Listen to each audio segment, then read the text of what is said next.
Hello, everybody, and welcome back. This is another episode of Into the Abyss. I'm Roger Hanson, and today we have on our roundtable panel Bob Dub, Old John, and Vincent, VJM Publishing, and this is Michael Paul, his second time on my shows, and I'd like to welcome him to the show and welcome all you guys to the show.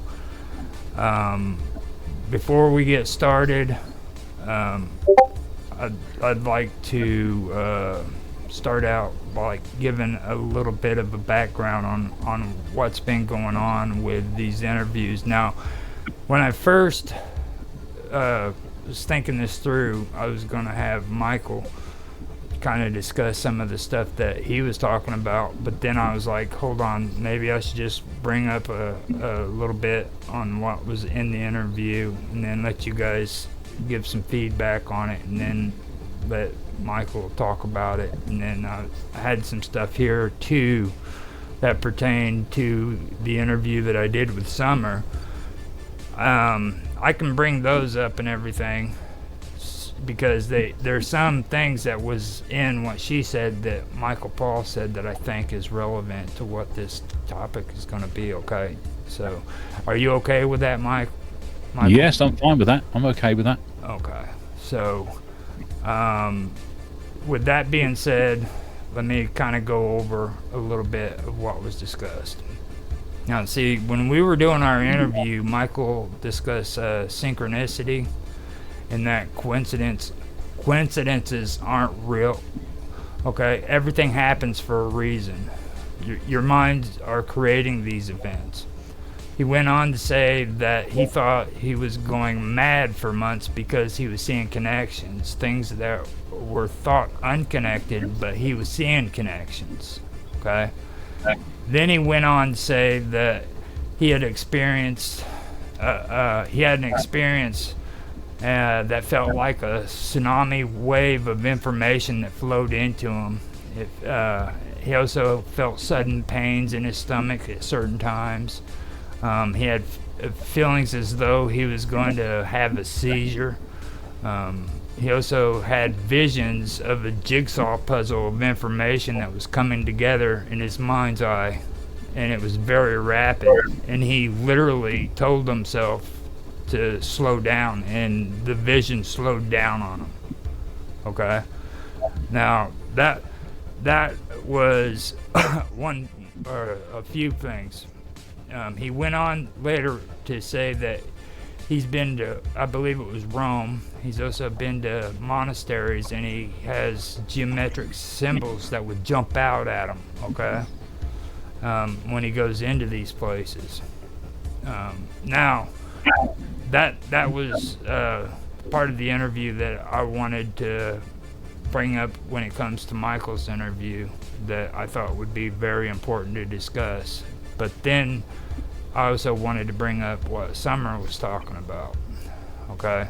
Now, Summer said that something within herself had opened up, and she would mention people, and events would begin to occur around her concerning whatever she mentioned. Like she mentioned a rap star, and then all of a sudden, 2 hours later, a rap star shows up on TV, or a story about that rap star ended up on TV. That was one thing that stood out to me, and we had a conversation, me and Michael Paul did, where he was discussing that in the interview, and I thought that would be something to bring up. Now, she also says that the number 1111 is important to her story and about her husband passing away. She said she'd elaborate on it later, and she briefly spoke about numbers and synchronicity, which is what Michael Paul was talking about in his interview. He brought up synchronicity, and these are completely unrelated. Like, I interviewed Michael Paul separate from Summer, you know what I mean? And to my knowledge, they didn't know each other whatsoever. Am I correct on that, Mike? Yes, that's right. Okay. Yeah. So they both brought this up, and they mentioned, or she mentioned 1111. Yeah. And for me, from what I've learned with my research into that, because I've actually checked out that before, and there are some who believe that the actual meaning of 1111 is a signal from an angelic being, that they're close by, like a guardian angel. But there are other interpretations of it. According to numerology, the number 11 is the master number, which signifies intuition, insight, and enlightenment. When it's paired together, 1111 is a message from the universe to become conscious and aware. You know what I mean? So that's what it represents according to numerology. Then 1111, this is something that I personally believe, because I've heard a lot of people have different spiritual interpretations of this, but from my personal experience, this is what I got out of when I researched it. Okay, 1111, it seems to be the number of like a spiritual awakening. It signifies that you're on the right path, that your actions are aligned with your soul's purpose. It also represents, to me, a moment of clarity, which you'll hear the term, when one door closes, another door opens. That's kind of what I take from it. Those are moments of clarity. And when I was interviewing Michael, he was discussing a part of his life where information was just flowing in, and he was constantly researching and finding out new information, and he had all of his stuff posted up on the walls, you know, and it just kept coming in. He'd highlight stuff, and I experienced that too. It was like my mind was a sponge. I just couldn't stop wanting to learn more and more, and it was taking in all this information, you know what I mean? Now, at the time, I could have, overclassified things, because I made a difference between a spiritual awakening and a moment of clarity, which he describes his moment of, his spiritual awakening as being the same thing as what I experienced, but I always thought of it as like moments of clarity that happened in my life, you know. I never really thought of me having like a spiritual awakening or anything like that. So those are some of the things that we went over. There's also another aspect to this, and it's a string theory. There's a note I wanted to mention. It's from Robert H. Williams. And it says, according to string theory, what appears to be empty space is actually a tumultuous ocean of springs vibrating at the precise frequencies that create the four dimensions that you and I call height, width, depth, and time. Okay. So, I have two questions here. Does 1111 mean something? And the second one is, what is the importance of circles and squares, and does man bridge the gap between the circle and square? And Michael knows what that means. So. Can I just say something before you go any further? You're not streaming on Wonderful World of Weirdness, Roger. You should be. Huh? You should. No, be. we're not. There's nothing showing. It's just waiting. I'm on it now, looking at it. Hit refresh. Yeah, I have. Well, don't worry, it's streaming on other channels, if nothing else. Yeah. If nothing else. Oh yeah, to let you know. That's all. Sorry, you carry on.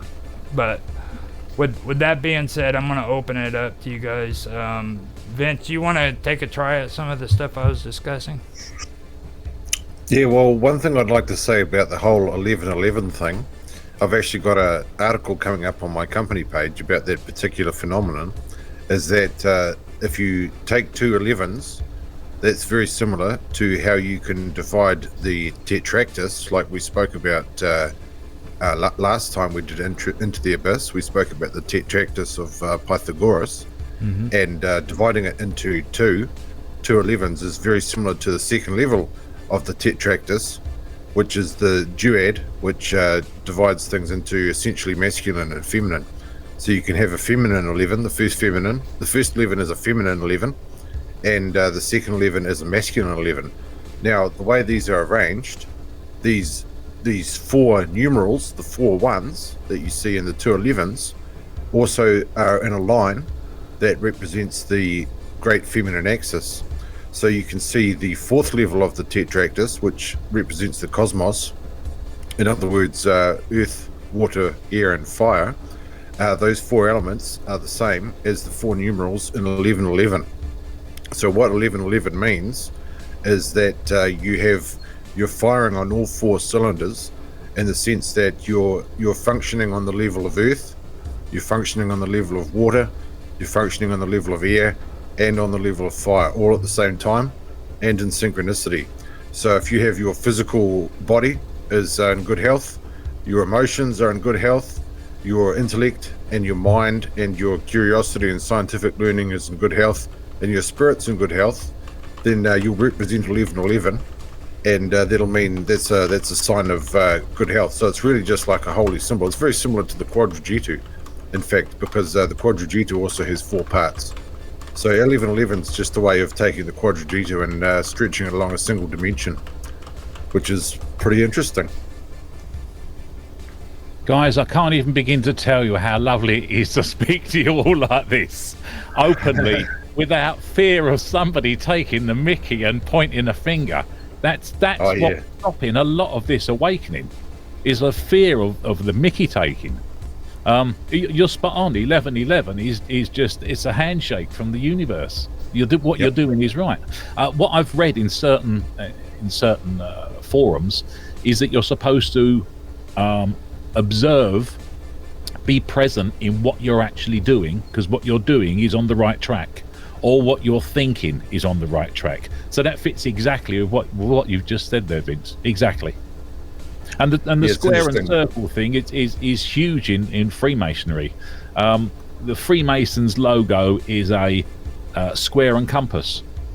The reason being is because the square represents the material world, or the terrestrial world as they call it, which is earth, air, fire and water, and the compass is the geometric tool for drawing a circle, and the circle represents the celestial or the eternal world. And this goes right the way back to an ancient ritual in the pyramid, the ritual of the twice-born, which we might mention a little bit later on. A fascinating ritual. The Colburn Bible talks about that in quite detail, and it mentions the brews, although it's called the brew of black fungus, so nobody really knows what on earth that's got in it. It's anybody's guess, really. But there's certain chemicals that induce this out-of-body experience, as they found out, and people are still finding out today. But yeah, the square and the circle is terrestrial and celestial. That's good information right there. Whenever you were talking too, though, when it comes to spiritual awakenings, a lot of the stuff that you were describing to me whenever we were talking was, like I said, some of the stuff that I went through whenever I first sobered up, and the whole aspect that I had about it was something that was taught to me that really wasn't all that positive, because I was just a awful drunk and drug addict, you know what I mean? So basically is what it was. And I ended up getting my spiritual awakening because I hit rock bottom. That's a common way to do it. Yeah. So what happened to me is I had to learn about thresholds, and I had to learn that the mind has a certain threshold, and once you cross that, there's no coming back. You know what I mean? And I noticed that in the world there are different thresholds. It's just like when you look at a door, you know, when everybody talks about doors, down at the bottom you have a threshold that you walk through, you know, and they call it a threshold for a reason, because you're leaving one room and entering into another. And I had to learn that that doesn't just apply to a door, you know, it applies to everyday life. We have thresholds that we cross every day. And I learned that, you know, I had a moment of clarity during the worst time of my life where I had a aha thought where everything made sense, but it was only short-lived, you know what I mean? If it wasn't the right time, that moment of clarity that would have passed, and I would have gone to being the same person I was, you know. And luckily, it was the right time and the right place, and I was actually able to freaking get help. And from there, that's when I started learning, and that's when things started opening up, and just something happened. There was no explanation for it. It just something happened. I'd tried to quit on my own for years and years and years, but it never worked. But something happened that time, and there's no explanation. And through that whole process of learning, I was going through what you were going through. My mind was like a sponge. I had to learn. It wasn't a question of I wanted to learn. I had to learn. You know what I mean? I would just constantly research and find out more. And I think that's probably why I'm the way I am today. But yeah, That's good. It brought us all together. Yeah. But I just wanted to put that out there. And also, there's a principle that I learned earlier on that I've really never heard anybody talk about. Have you guys ever heard of the principle of vacuum? No. Okay. In terms of physics, I think I may have heard about it, but I don't know anything about it in a spiritual sense. Okay, what do you know about the physics term? What is that? I know that nature abhors a vacuum, so every time you have a vacuum open up in the physical world, it tends to get filled by something very quickly. Okay. So see, with what I was taught was, I guess it would be a spiritual principle, because this principle of vacuum for me was, I was taught that nothing can sit still. You know what I mean? You can try to sit still and not have any changes in your life whatsoever, but the more you try to not do anything and not have changes going on in your life, something happens. There's always going to be change. There's always going to be something that happens in your life. You know what I mean? Like, if you find a place where you believe it's complete emptiness doesn't exist. You know what I'm saying? There's always going to be something. That's the basic concept behind the principle of vacuum with what I learned. That's very similar to what is called the third Hermetic principle in the Kabbalion, which is a great book. I definitely recommend the Kabbalion. The third Hermetic principle is the principle of vibration, and that basically states that everything that exists is vibrating at all times. Yeah. Therefore, there's nothing that's ever really at rest. Nothing is truly 100% at rest. Even a dead body is vibrating to some extent. And so it's all vibrations. Just the physical world's just vibrations upon vibrations. Now, I've been wanting to get old John in on this too, because or John Clark, he's sophisticated on this one. Sorry, John. Now, you talk about vibrations a lot. Now, with that right there, what is your take on that? Take on what? Which Vibrations. You know, Yeah. what we were just discussing. Yeah, I agree with it totally. Yeah, everything vibrates, as what Vince said. That's totally true. That's I can't really say no more than that. That is actually true. And I think a lot of the problems that human beings have is, how can I say, if we were in the spirit realm, and we say, you can open a box of tissues. They're all like nice and like full, like a full box. They're full of like life in the tissues. Yeah. And when we're on this planet, as time goes on, more stuff comes on top, and then it bogs it down, until eventually it's just like your light is like dimmed and dimmed and dimmed, as because you're in like I don't know, you call it the Matrix, in this world, whatever you call this life. And I think being awakened is just basically like being that box of tissues and just saying, right, I'm not going to be bogged down by all this anymore. I'm going to push up. I'm going to get back to as I was, and that's the life and the journey of being awakened and raising your vibration, because your higher self, this vibration is up to the moon, so to speak. It's already done, but the battle is here. Just trying to get to back to that level, get the connection up. Get as high a vibration as you can, is my perspective of it. So that's my take on it. When you look into quantum physics, the proven facts are atoms vibrate. It's a fact. There is a saying: if it vibrates, it isn't real, and everything vibrates.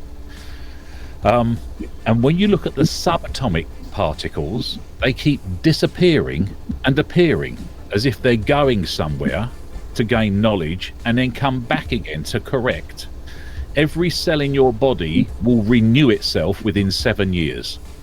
So this is like from my perspective, this is like a calling home to make sure that we're going in the right direction, and then to rectify any variations in our path that we were making.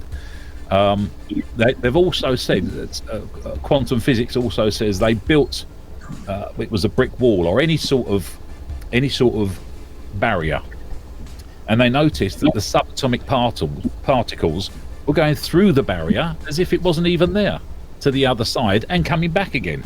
So they're actually observing this. They know for a fact.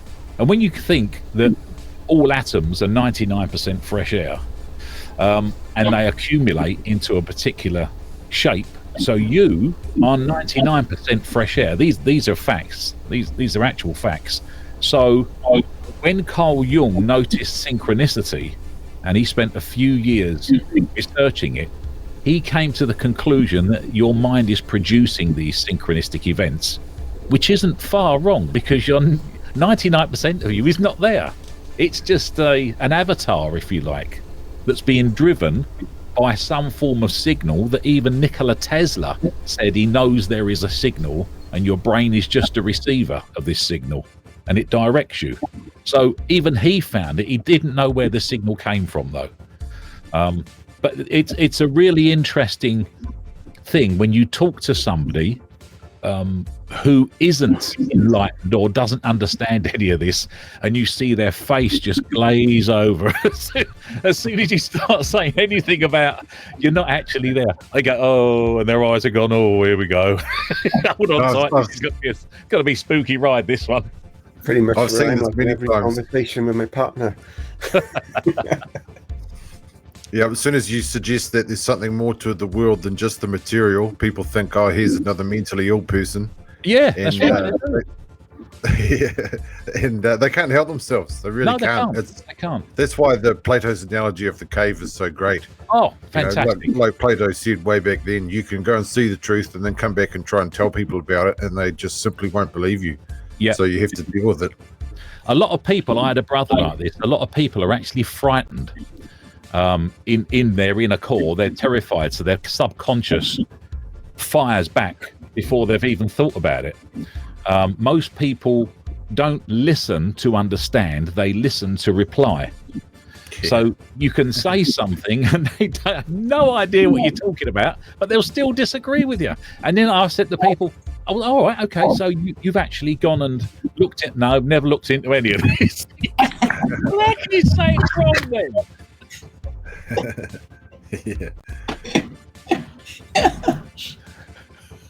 So many people are so and it's this not looking. This is what I've come to the conclusion. Enlightenment is, it's not wanting to look. They get so screwed up with this sleep, eat, entertainment, work syndrome, and they just keep going round and round and round. They don't want to look out of that because they're happy, and people notoriously don't like change anyway, and I'm not like that. I love a bit of change. Something changes, I'm going, oh, I'll get my teeth into this to see what goes on here. Even to the point of illness.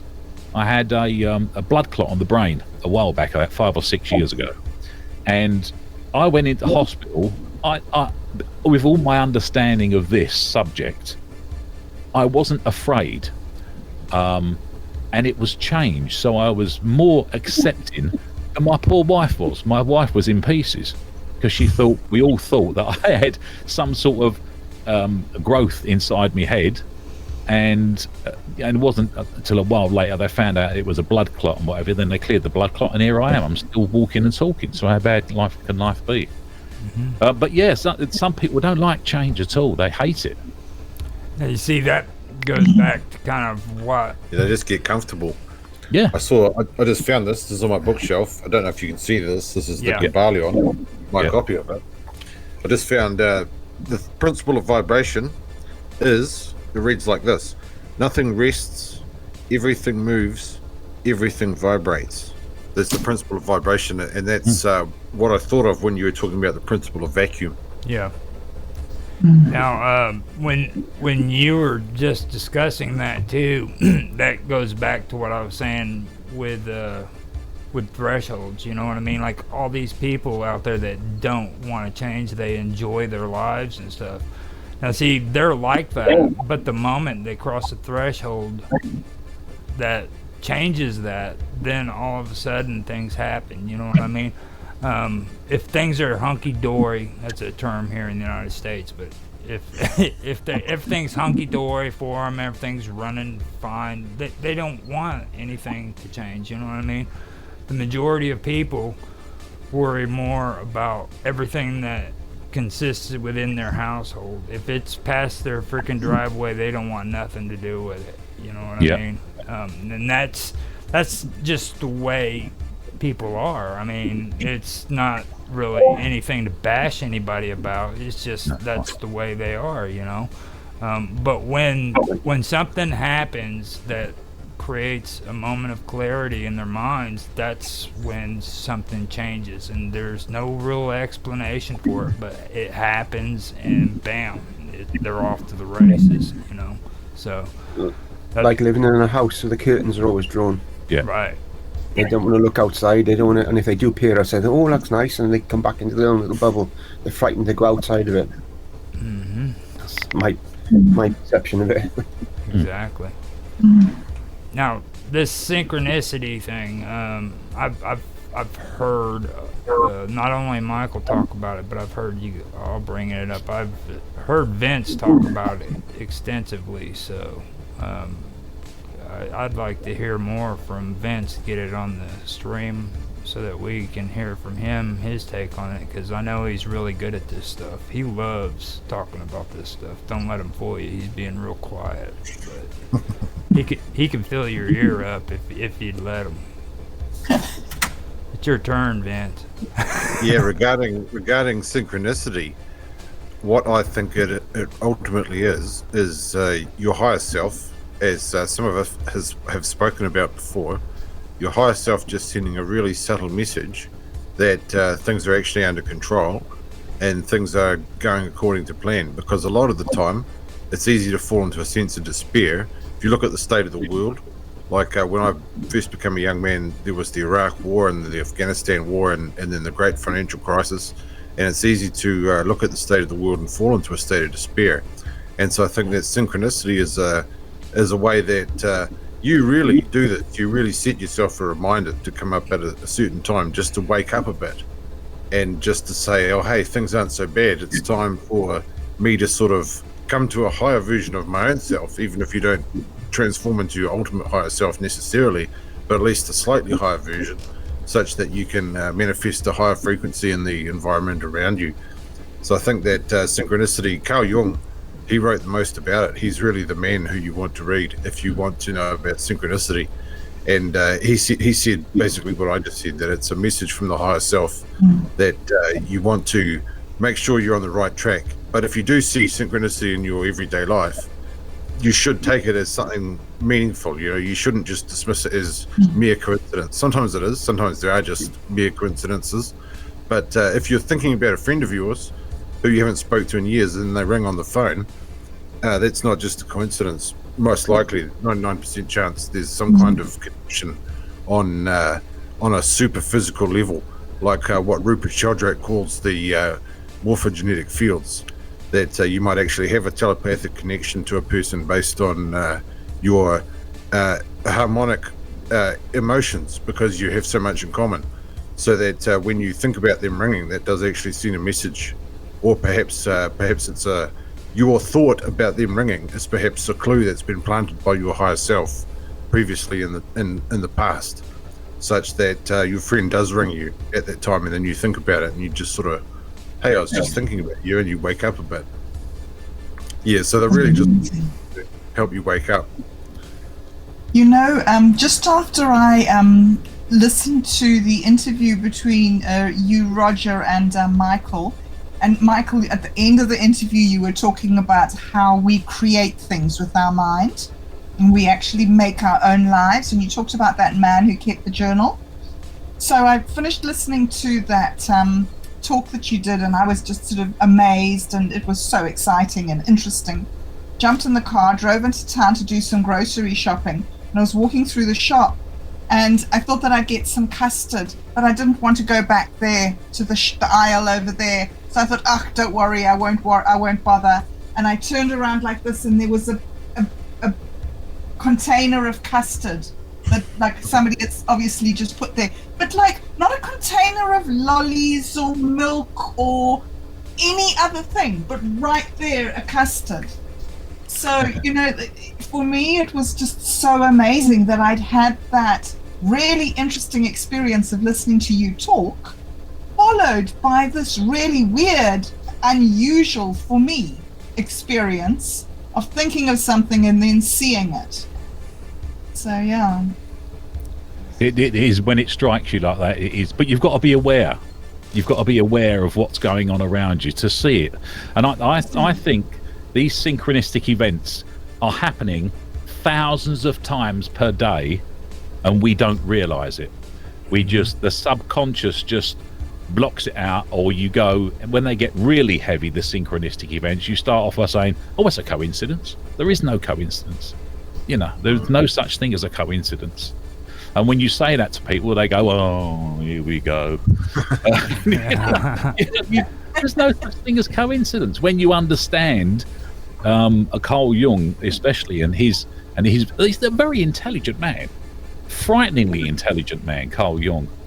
And for him to say that it's your higher self, and you know, this is your mind that's making that's a big leap.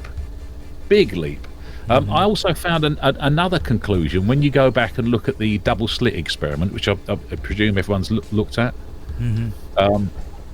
where Albert Einstein and Niels Bohr had differing views on it.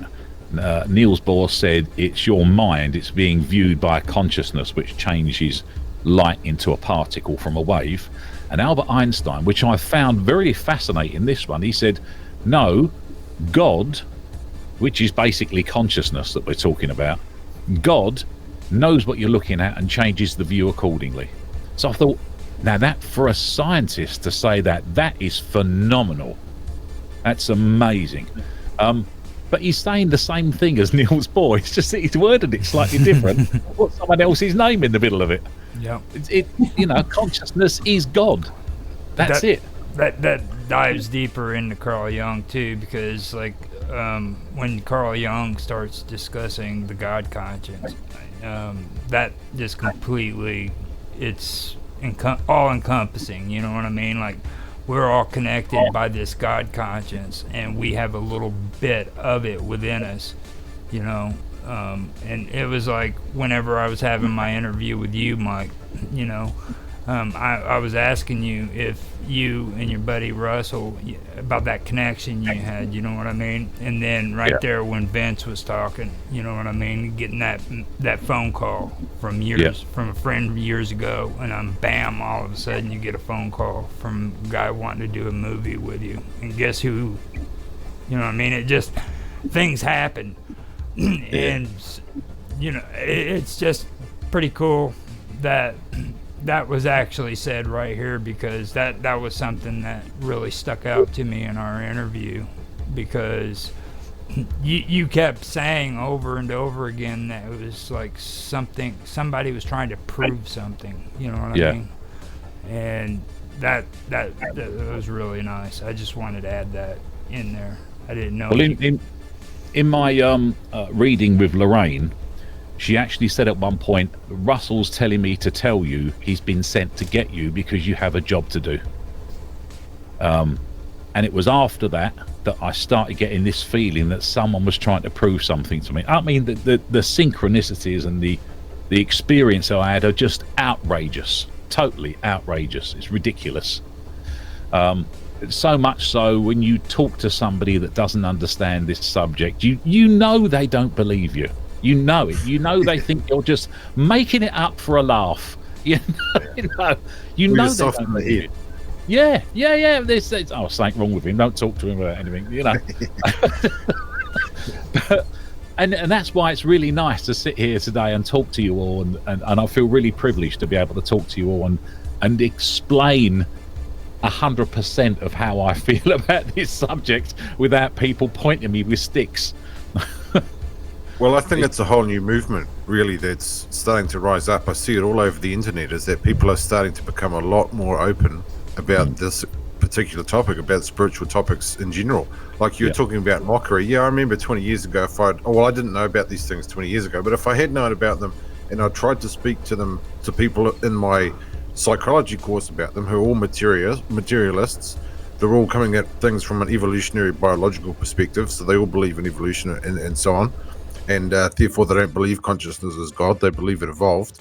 They don't really see much merit in the whole spiritual side of things, and so they really are they would mock.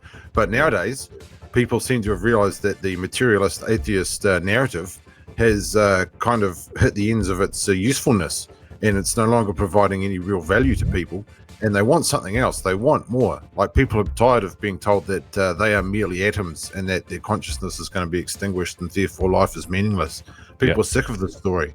Yeah. I'll tell you something interesting about the consciousness is God thing.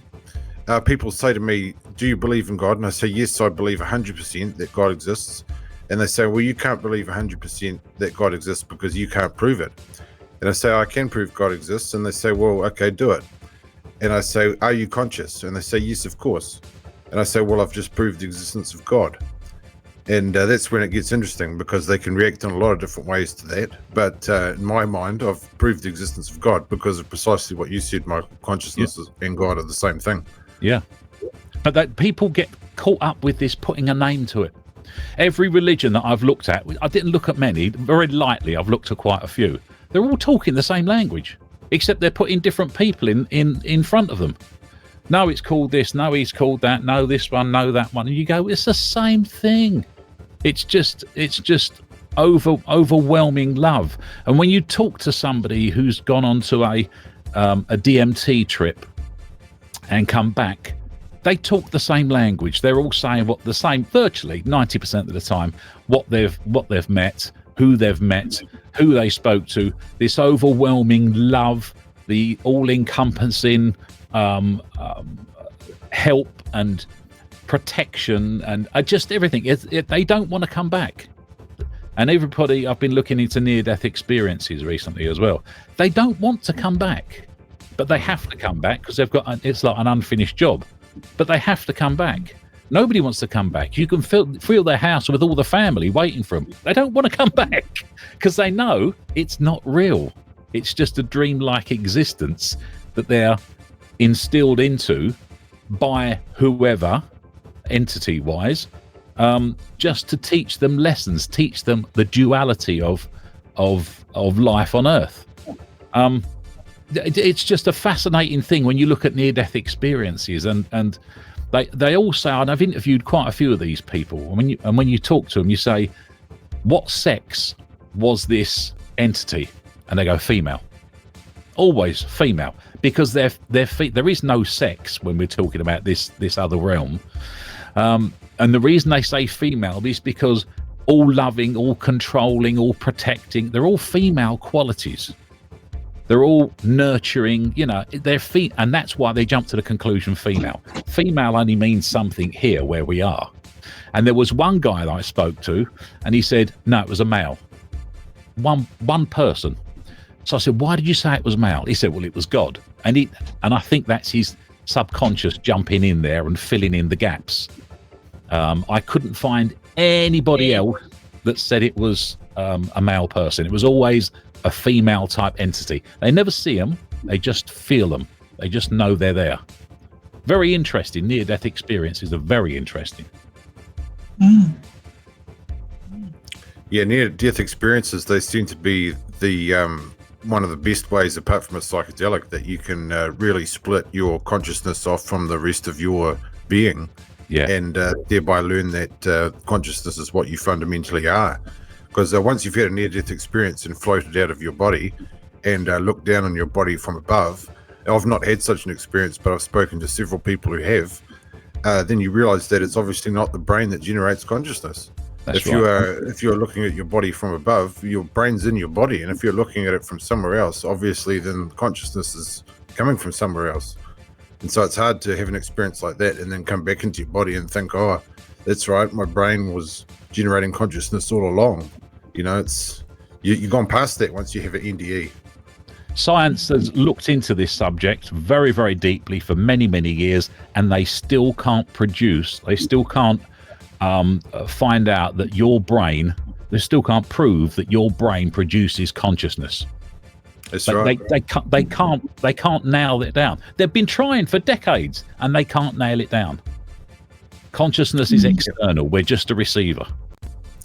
Yeah, people say, I meet a lot of people who actually say, oh, they can actually measure consciousness. And I say, well, what instrument do they use to measure it with? And they can't answer that. You can measure heat with a thermometer, of course, and you can measure other things with an EEG and so on. But what instrument can you detect consciousness with? There's no such instrument. Well, there's this very interesting experiment that started in Princeton University in the mid-'80s, and they call it the Global Consciousness Experiment. And it was just a basic, I don't know if anybody's looked at this, it's a random number generator. It was a binary code, series of ones and zeros. And they noticed that at certain times, the numbers stopped being random, and they started getting a uniformity. And then it went back to being random again. And then when they put a, for want of a better word, almanac of the Earth of what's happened underneath it, they found out that these things stopped being random when there was a tsunami. Then this was an earthquake, that was a volcano. 9/11 was one of these such incidents. 5 hours, I think it was, before 9/11, the numbers stopped being random, and then it hit, and it took 2 days to go back to being random again. So this is the Earth and everybody on it and their consciousness all going down the same routine, all doing and looking at the same thing and thinking the same thing, and it's an outpouring of grief for the whole world. And I think that, and they've got hundreds of these generators, these number generators all around the world now, and they're all giving the same results. So there's something there, and they're on the verge of discovering a tool, if you like, to prove it's there. But because the machine they've built and the answers it gives is made of atoms, it's still only thought. Everything's thought, which is consciousness itself. Now, whenever you guys were discussing earlier the thing about receptors, the thing that stuck out to me was something that I think of a lot, and it comes to the actual brain. Our brain has receptacles, and these receptors inside of our brain transmits thoughts from place to place with electricity. So whenever I look at things on any level, I think of it on the physical, the mental, and the spiritual. They're all connected. I also believe that it's okay to have your head up in the clouds, but your feet need to be firmly on the ground. You know what I mean? There's a little bit too much, too far, and then there's not enough. You know what I mean? So you got to find that balance in your life. So with that in mind, I look at it like this. You know, maybe science doesn't fully understand what those receptors can actually do. Maybe there is something physical going on that nobody knows about because we're not scientifically evolved, I guess you could say, you know, to understand fully what the brain is doing. I think scientists have agreed with me on that too, by the way. I'm not quite sure about that, but I'm pretty sure we don't really know much about the human brain. So, and then another thing too, you were just talking about it, Mike. There's a guy I really love watching on YouTube, and he has his own show. It's called New Thinking Aloud. I go. Oh, he's awesome, Jeffrey Mishlove. Yes. Yeah. Jeffrey Mishlove, yeah, he's wicked. He's had some amazing interviews. Yes, and he had this one on there where a guy was talking about they took these little bitty robots. You remember back in the 80s, they had those little marching robots. He stuck them in a pool table, and he tried to group them up and everything, and he found out that these robots, which were electronical, actually wanted to eventually start forming up into groups together on their own. You know what I'm saying? A machine. So what causes these machines to want to actually group up as a group rather than go randomly along any way they wanted to? Eventually they did always group up into ones and twos and threes, you know what I mean? But they always tried to do it. And I thought that was interesting when you were discussing that. And if you've never checked him out, I'd suggest checking him out. He is an excellent guy, so. Has I anybody recommend it too. He's been doing great work for 30 years as well. Like, he's got interviews from the 1980s that are absolutely genius. Has anybody seen the experiments with the Newton's Cradle? Do you know that Newton's Cradle thing where you got the balls here and it goes tick, tick, tick? Mm-hmm. You've done, but they've done that. This is all over YouTube, and they've put a board across all of them, and they've got this huge setup with this Newton's Cradle, and then they pull the board away and it goes like a wave, and then the wave keeps changing. It's almost as if it's changing frequency, and eventually they're all beating together.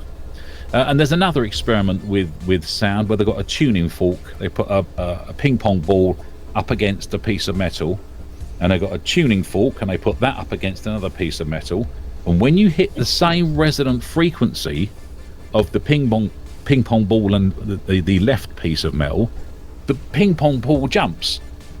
But when you get a different tuning fork and you use a different resonant frequency, it doesn't move at all.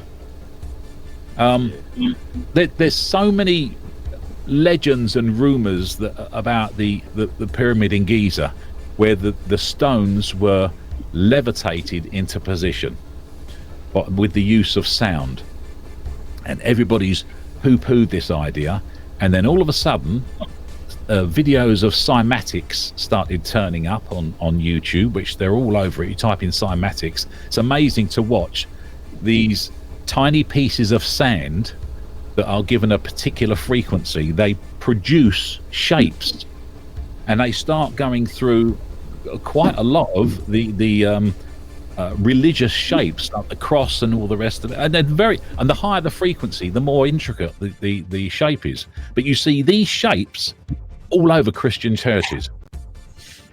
These particular, especially in stained glass windows, high up on stained glass windows, and they've been jumping out at me for quite a while. Then I discovered quite a few years ago, 10 years ago, cymatics, It's just this, what we think is real is just so much more than we've been really dumbed down. The gist of it, we really have been dumbed down, and we can't.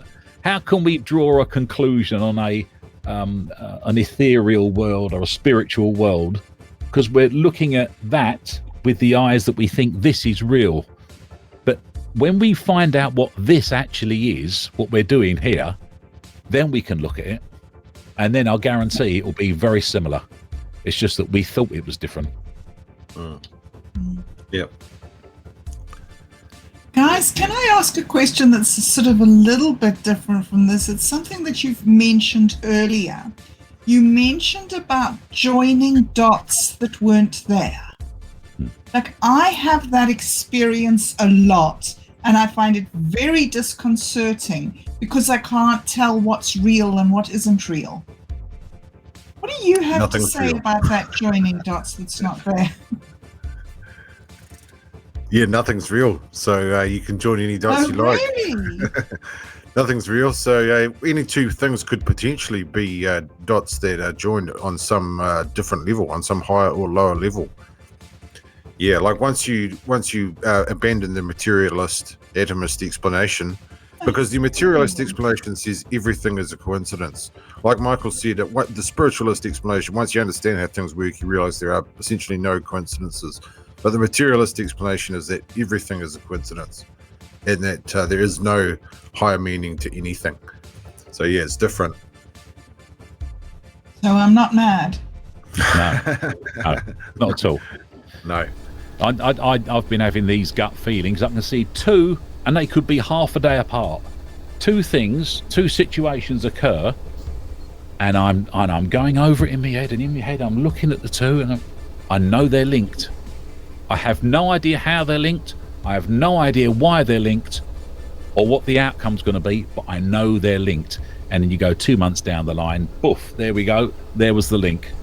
I've now found the link. And I've been doing that for years. It drives me mad, exactly the same. Because you do feel like you're inventing things. Well, that actually is a process, though, because, like, excuse me, but just think about this real quick, okay? You remember the old puzzle books they used to have? Everybody loved going in and connecting the dots, okay? Yep. It's been something that everybody's been discussing. They've been doing it for at least 150 years, you know, and that is a topic that's really interesting that nobody really has a conversation about. But there is something in our mind that makes us to where we have to connect those dots. Now, what happens with what you guys are discussing is that's an overdrive. You know what I'm saying? Something above human power is causing that because these synchronicities are happening. You know, like with my son, when he first moved in with me, we had a tree where the branches were getting real close to the ground. And just out of nowhere, I told him, I was like, before you move out, you're going to climb up that tree and you're going to voluntarily cut that tree branch down. He's like, oh, no, I'm not. He swore up and down he wasn't going to do it. And a week after he moved out, I don't even think he remembered the conversation, but a week after he moved out, the freaking branch collapsed. And guess what he did? He climbed up that freaking tree and cut that branch down. That was 2 years after we had that conversation. Just out of nowhere, I knew that he was going to end up cutting that tree because he was so obsessed with trimming that damn tree. You know what I mean? He was so obsessed, and I knew that was what he was going to do. I just didn't know the circumstances of why it was going to happen, but I did know at the time. And when he went out and did it, I just sat there and I kept quiet, and I was like, he probably doesn't even remember having that conversation, you know? So... That's the thing with things like that. People don't, because it's not immediately happening within 10 or 15 seconds. They dismiss it. And they forget that they've had the conversation. I've been in similar situations.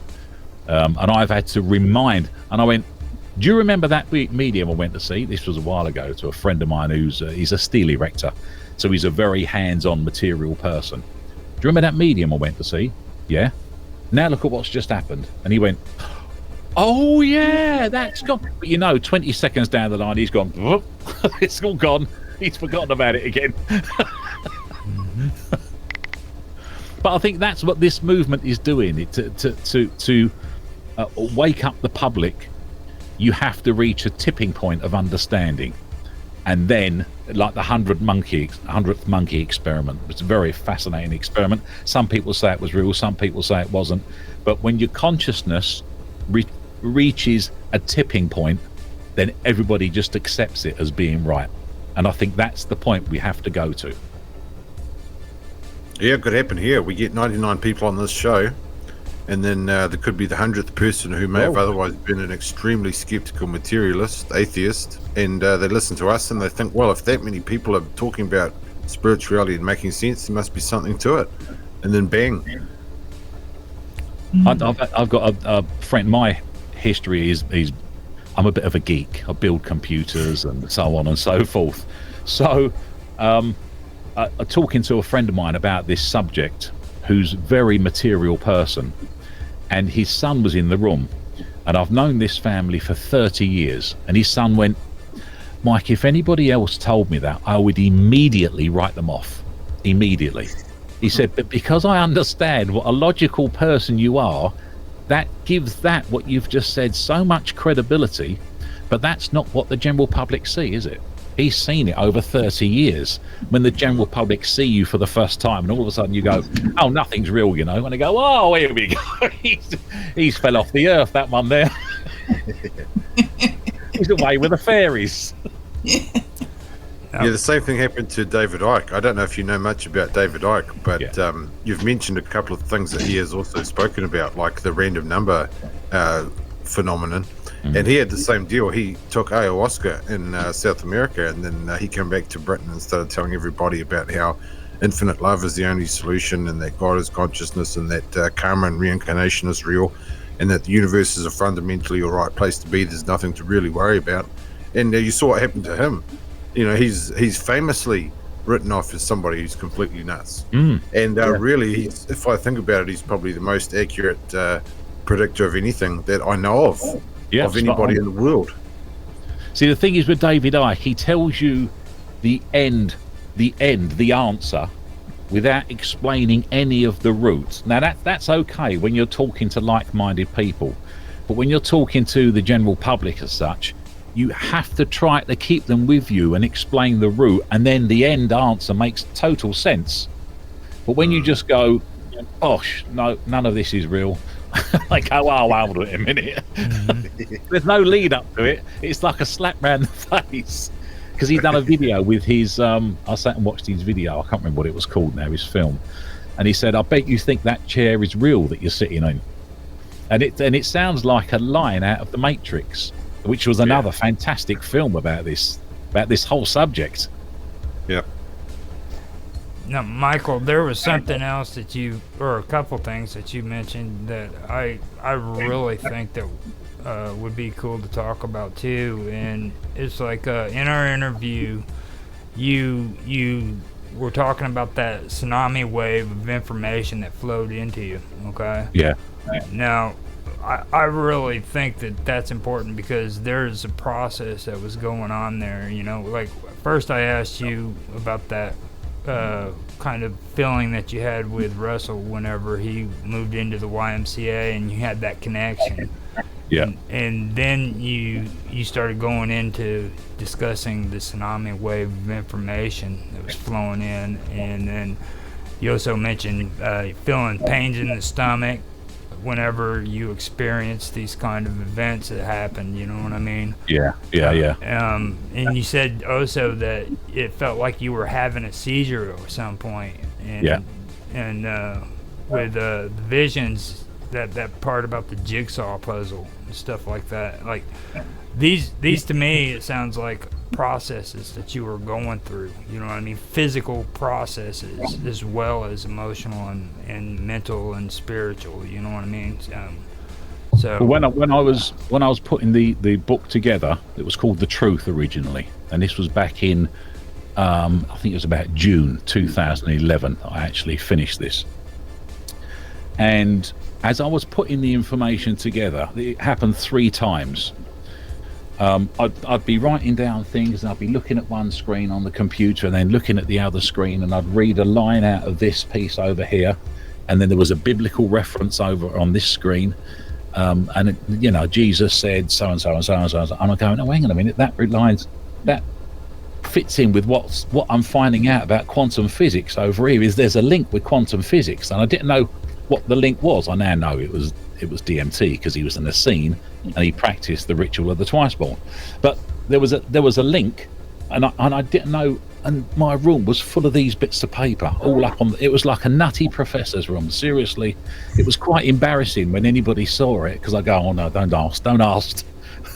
So there was bits of paper all over where I'd found clues and links between things, but I didn't know what the link was. I knew they were linked, but I didn't know why. And then all of a sudden, I'm writing things, and I read one line, writing things down, read a line here, and I went, and it was like the way I explain it was like walking into a cold swimming pool on a boiling hot day, and the cold water hits you around the navel area, and you can't quite catch your breath. And as I was leaning back like this, the pictures in my mind, it went like this, and it was bits of jigsaw like this all in front of me, and I went, stop, and it went, just stopped.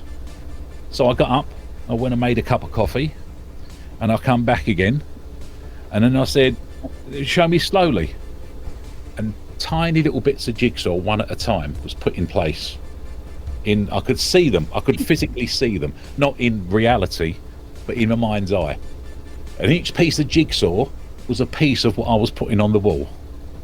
So, and I just followed it, and it started to tell a story. The story was mapping out in front of me.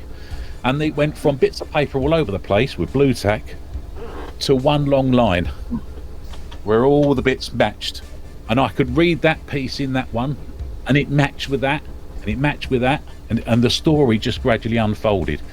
And then when I'd finished that, I'd moved them all away, put them out, and I started mapping the next piece up. And this was about biblical fact. You know, the silly things that we've been told that aren't true, and they're easily provable, but with a bit of research. And you know, 3 times, unbelievable. And I've never been through anything like that since. And that was over I'd say it was 3 times over a 6-month period. And then when I went to see the medium, again, Lorraine Reese, an amazing medium, absolutely unbelievable, frighteningly accurate. She turned around and said, "You've done it." So I said, "Done what?" She said, "You've done what you've been asked to do."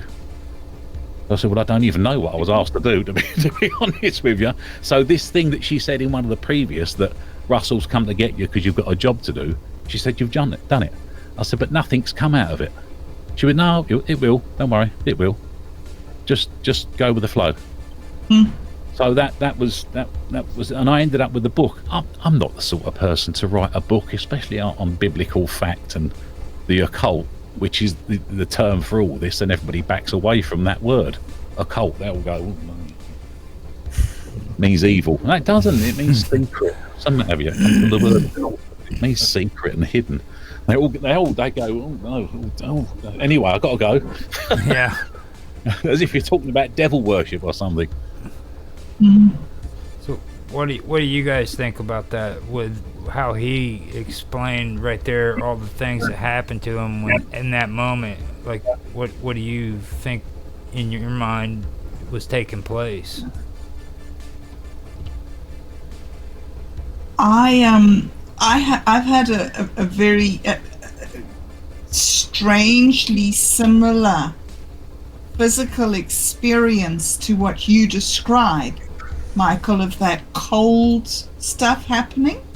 So about 2 years before my daughter killed herself, I started getting this really strange feeling in my body of, I used to call it skin shocks.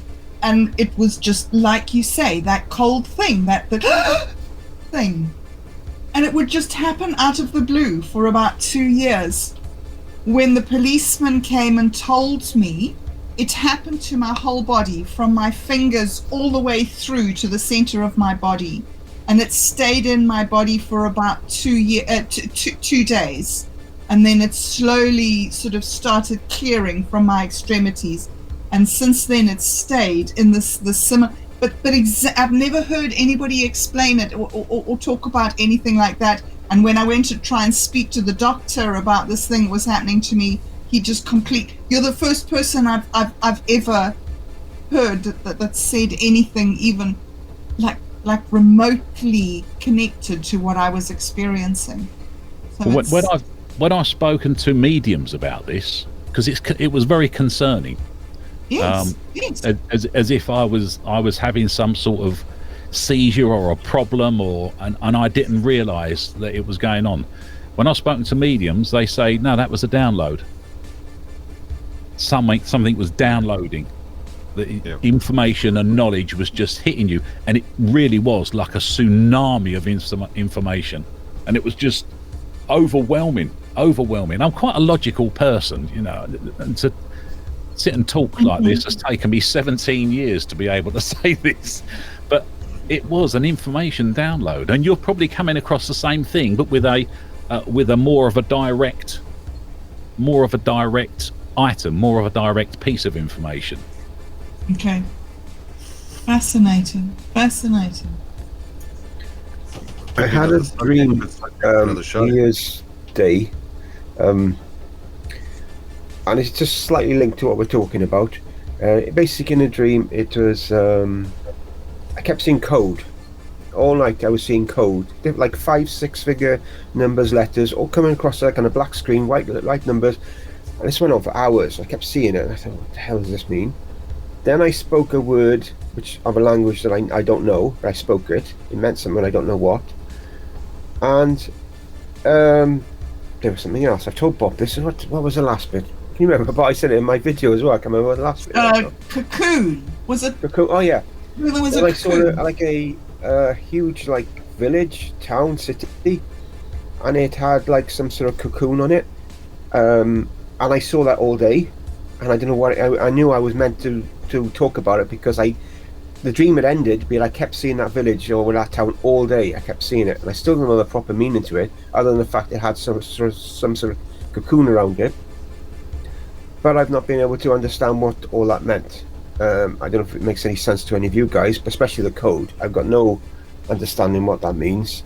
So I just thought I'd share that with you because we've been talking on that sort of, But I've had the number 444 is it come up loads of times. It did come up before the new year, and I was told that it's to do with communication with angels, something like that.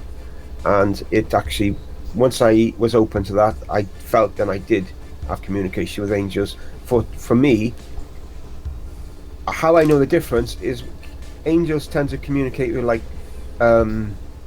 visually. They show you images, whereas other forms of communication from your higher self could be images, but it can be like a spoken word. But with angels, it tends to, with me anyway, it always tends to be images, always images, or show me something, and I think, oh right, that makes sense, and I go on from there. So that's just my view on it. What was you getting ready to say, Events?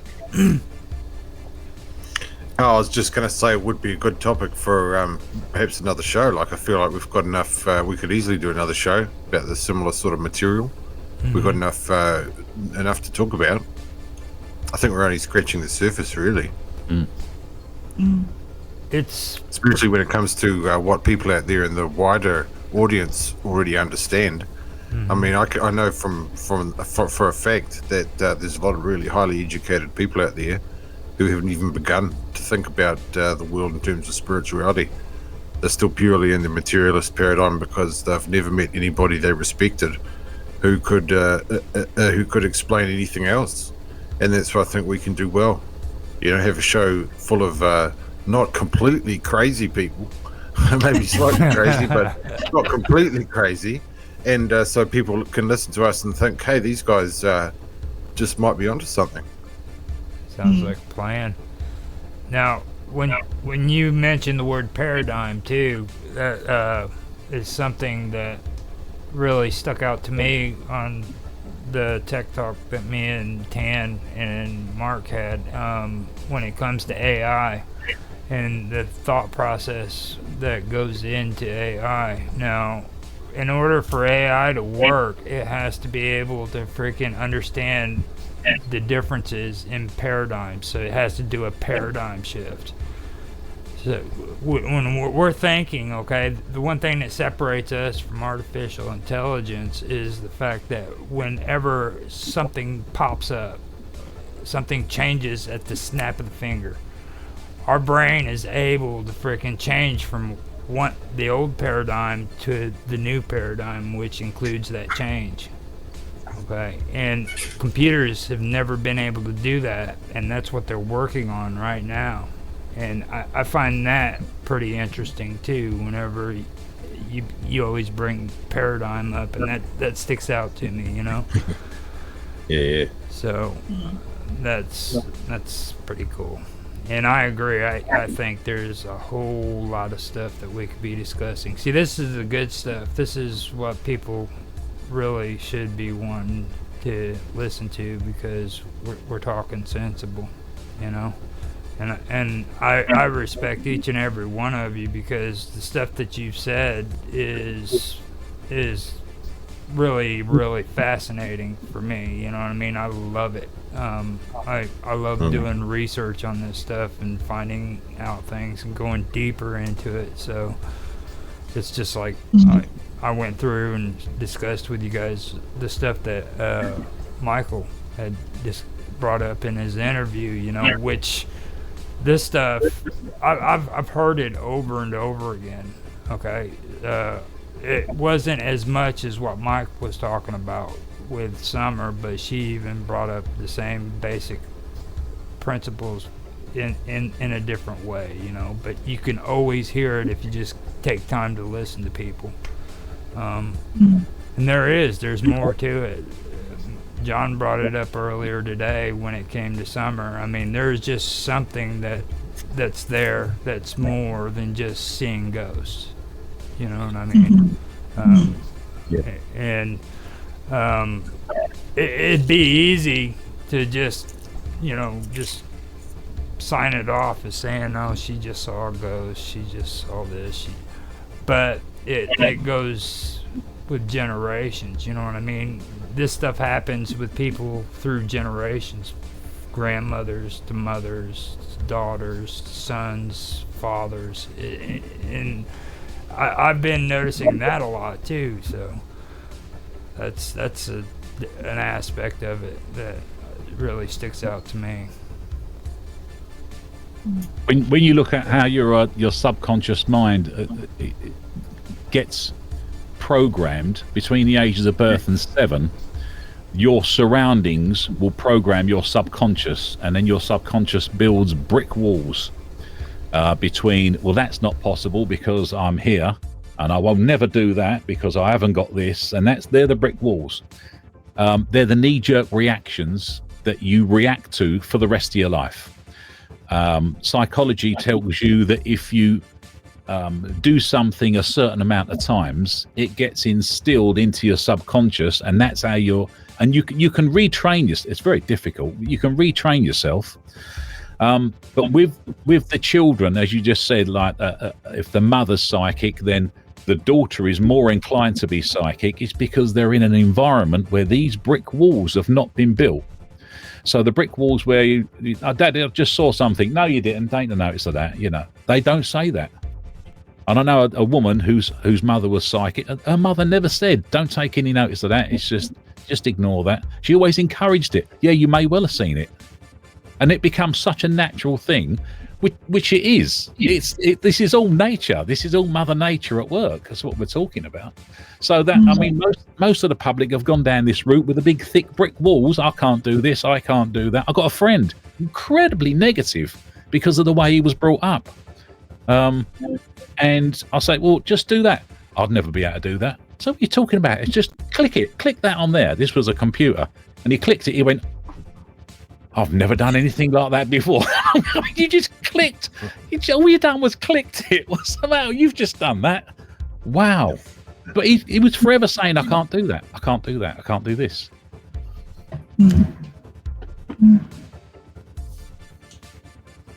Yeah.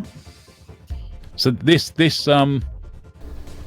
inbuilt thing, mediumistic and psychic thing, everybody's got it, as far as I can see. Everybody has it.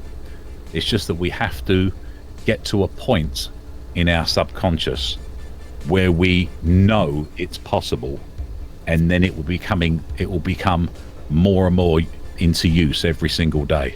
I had an experience with a woman that was training me to be a medium, and I never knew. I just thought she was training me to meditate, and then she started mentioning the word circle every now and again, and I'm going, hold up, go with the flow, don't say anything, just go with the flow. And then she ended up putting me in front of people. Right, you've got to give this lady a reading now. And I'm going, Sue, what are you doing to me? I can't do something like this. And I ended up giving this woman a reading.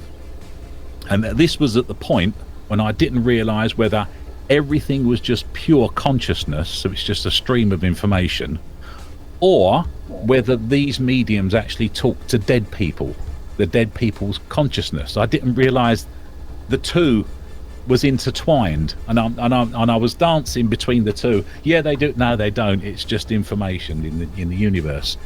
And then I gave this woman a reading. I said, the lady at the back there, and I said, I'm getting a vivid image, which I was. It was very vivid in my mind's eye. I said, there's a guy laying on his side.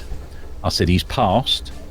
And then I started coming out with things like, I could tell you his trousers were all gathered where his trousers were about 5 sizes too big, and he put a big belt on and he pulled it close. He had brown hair, but he used to dye it black. I could see the swirls on the carpet, and she's going, no. I feel like a right one now. You know, I think to myself, I just want the ground to open up in front of about 40 people, this was.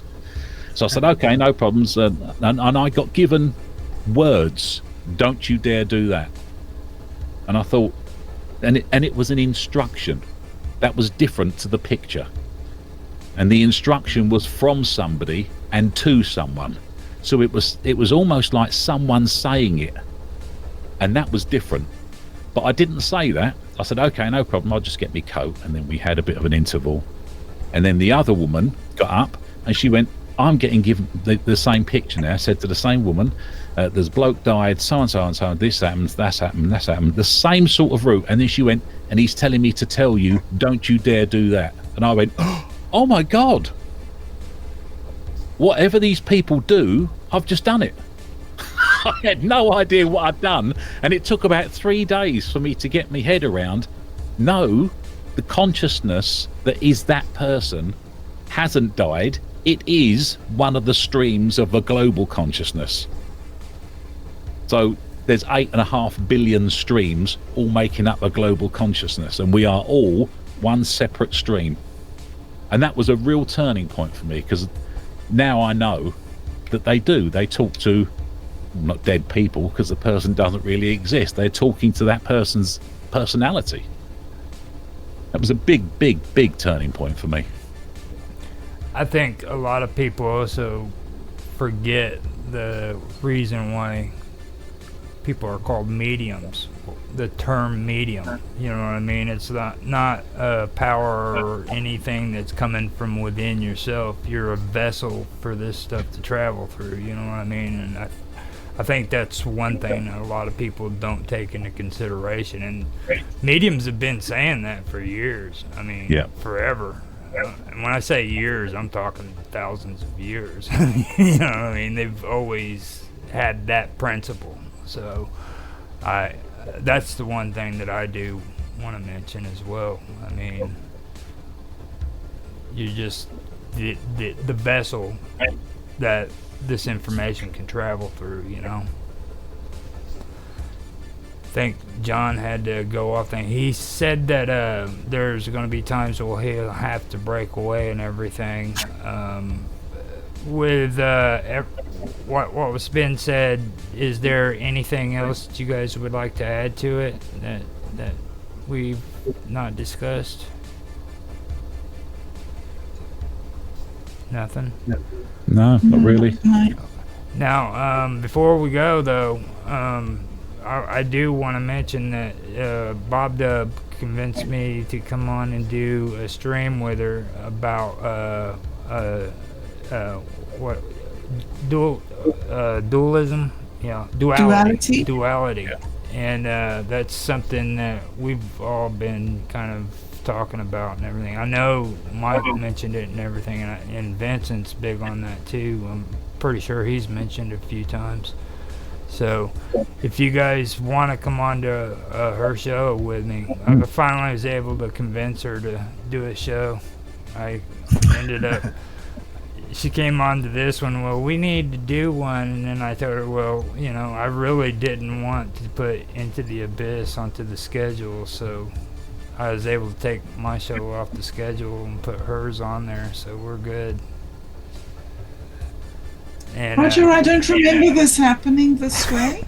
If it's not the same memory, I don't have the same memory of these events that you seem to have. I'm delusional. You got to be careful with me. I'm delusional. I see so. But they're on different days. Into the Abyss and dualities. They're on different days. But she's we're gonna get it going and everything, and if you guys want to come on and be a part of that, you're more than welcome. I believe, what is that, tomorrow? Midnight tomorrow. And I think the best thing to start it out with is the topic that you brought up in the first place. It's the masculine and the feminine. That would be the perfect way of starting it out. If you guys want to come on in and check it out, you're more than welcome to show up, you know. This is basically how we do it. We just hang out and we talk about this information and stuff like that and let it go from there. So you guys, how did you like the episode so far? It was cool. I love today's episode. It was brilliant. I love Michael's got some really interesting stories. Yeah. And I appreciate that we can offer something for him and for the other guys in the stream here, that we can offer like a safe haven for people who want to talk about non-materialist topics, but tired of being laughed at when they try and bring them up. Right. Someone wants to bring up something other than just the sport and the booze and the politics. Yeah, it's hard sometimes. So I think we can really provide a service for a lot of people by doing this show. Yeah.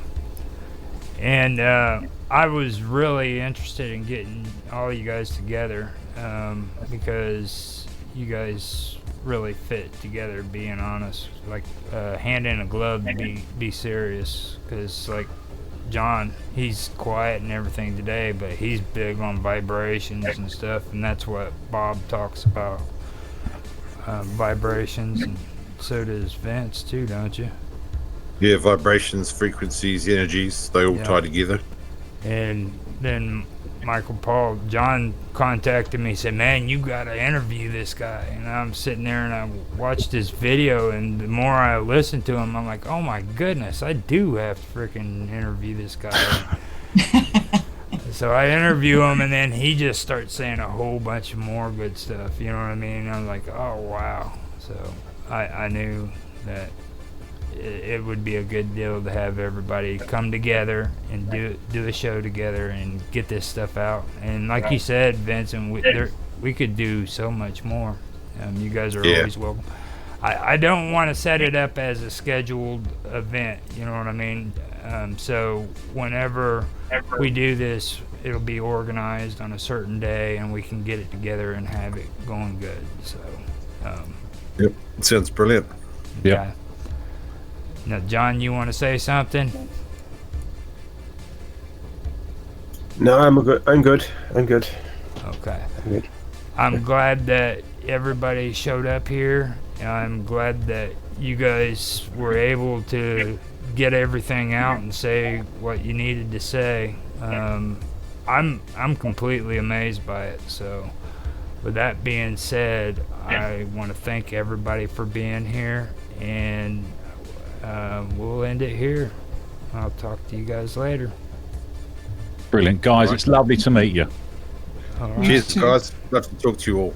Thanks so much. Awesome. Very lovely. Thank you, guys. See you. See you soon. Bye, guys. Sorry, I didn't have my mic on. I'll talk to you later. See you soon. Bye.